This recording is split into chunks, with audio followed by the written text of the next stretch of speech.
Okay, so I said I was going to do these weekly, and the last 4 weeks have been so exhausting. So I'm 12 weeks pregnant now, and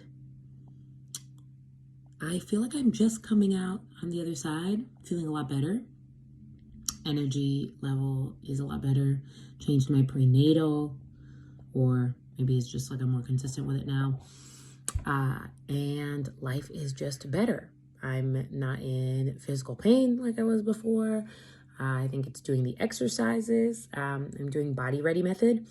And this is a program that I went through as a doula for training with last year, and then going through it now as a as a pregnant woman. So I highly recommend them. And I guess what would I want to share about this time?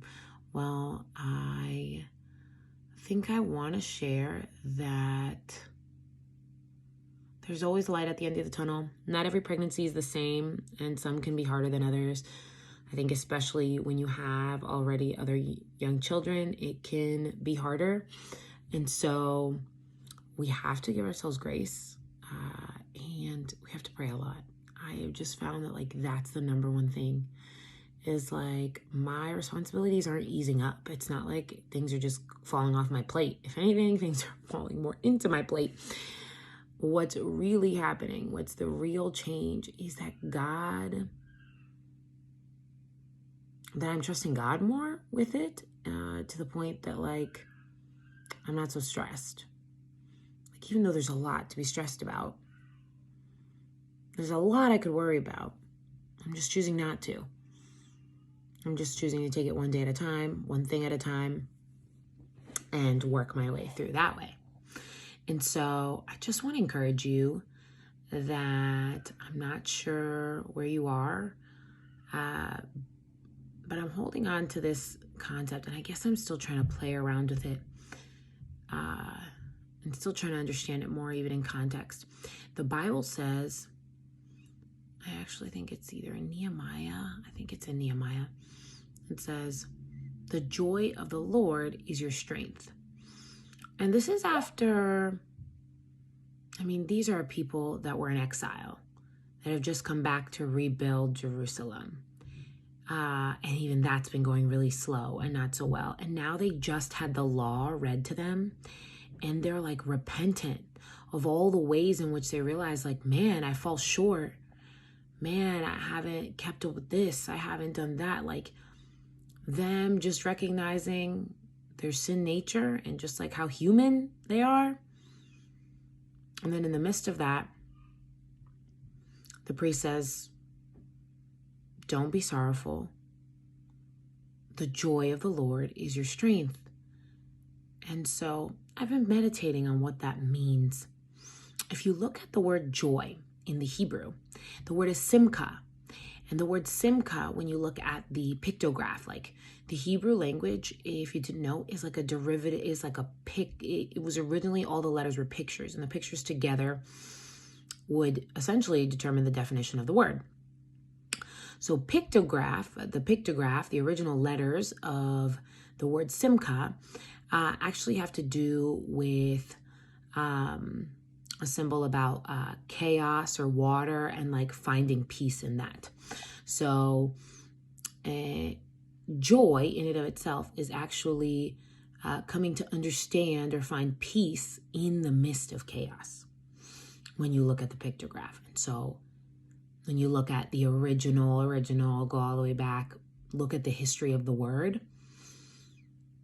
And that's pretty amazing, that in the midst of chaos, you've got peace. In the midst of chaos, you've got calmness. I think the exact definition is that, it actually means proclaiming in the midst of chaos. So joy is actually in the midst of the craziness, still being happy, still standing for it, still proclaiming the goodness of God.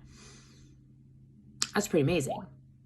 So when I think about that being the definition of joy, the original intended meaning, it makes me think that there's not a better time for us to have joy, but in the midst of hardships, or in the midst of things seemingly overwhelming, seemingly all over the place, all of that.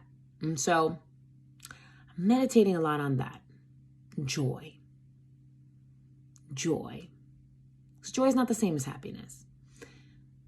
Joy. The joy of the Lord being my strength, because I'll be honest with you, that's been my prayer, is that God would strengthen me, that I need to be strengthened in this season. And so week 12, that's it. I know baby's good. I am still, and I just want to tell you, I know baby's good, but listen, I am still in the midst of determining my care provider for this birth. I'm still in the midst of determining a whole bunch of things that are still not confirmed. And yet in the midst of that, what to strengthen me in this? The joy of the Lord. Because if anybody can, in the midst of chaos, proclaim and speak and really walk in power, it's God, right? Think about Jesus and how he acted during storms. I mean, he was on a boat, he was in a storm, all the disciples thought they were going to die, and he was sleeping. Another time, the boat is all out of the water, and he just goes out and meets them and walks on water. And to think that when it comes to the wind and the waves, all he has to do is say, peace, be still, and it's so. So if there's any proclamation in the midst of chaos that's worth us listening to, it's God's. And that's really where the strength lies. Because it's true. His grace is sufficient for us. And his strength is made perfect in our weakness. Think about how everyone awed when in the midst of that storm, he stopped it and they all just wondered. And we're like, who is this man that can stop storms? So in the midst of their fear and their weakness, that he was able to demonstrate his strength, his power. And so I'm saying, and I'm choosing to believe that in the midst of mine right now, in this season, God is also doing the same thing. He can do the same thing. And I can, like those people who, like the Israelites returning from exile and rebuilding a city, and just recognizing like how flawed they were as individuals and how they were not measuring up to the law. In the midst of that, what strengthens us is the fact that in the midst of the chaos of this world, Jesus did come and he died on a cross and rose again and said, it is finished. And that really is our strength. It doesn't come from us. It doesn't come from looking at me and all of my inabilities. If anything, like Paul said, I'll then glory in my weakness so that God may be glorified. And so that's where I'm at. Week 12.